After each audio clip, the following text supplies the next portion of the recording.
कापूस खरेदी प्रक्रिया जलद गतीने करण्यात यावी व शेतकऱ्यांना कोणत्याही प्रकारची अडचण होऊ नये यासाठी राज्याचे पणन मंत्री तथा धुळे जिल्ह्याचे पालकमंत्री जयकुमार रावल यांनी अचानक दोंडाईचा येथील अभिषेक जिनिंग अँड प्रोसेसिंग या भारतीय कापूस निगमच्या खरेदी केंद्राला भेट देऊन प्रत्यक्ष पाहणी केली।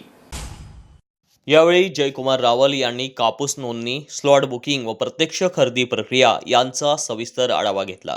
यावेळी शेतकऱ्यांनी बुकिंगमध्ये येत असलेल्या मोठ्या तांत्रिक अडचणींचा पाढा मंत्र्यांसमोर वाचला।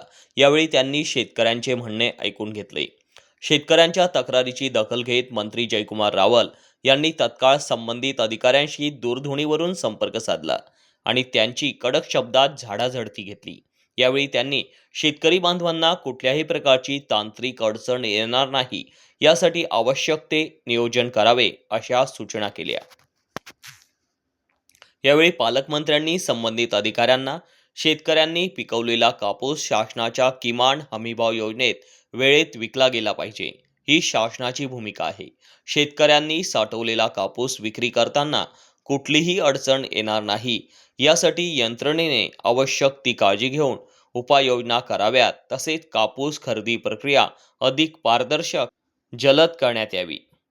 तसेच ज्या ठिकाणी जिनिंगची खरेदी क्षमता कमी आहे त्या जिनिंगची क्षमता वाढवण्याचे निर्देशही त्यांनी याप्रसंगी दिले।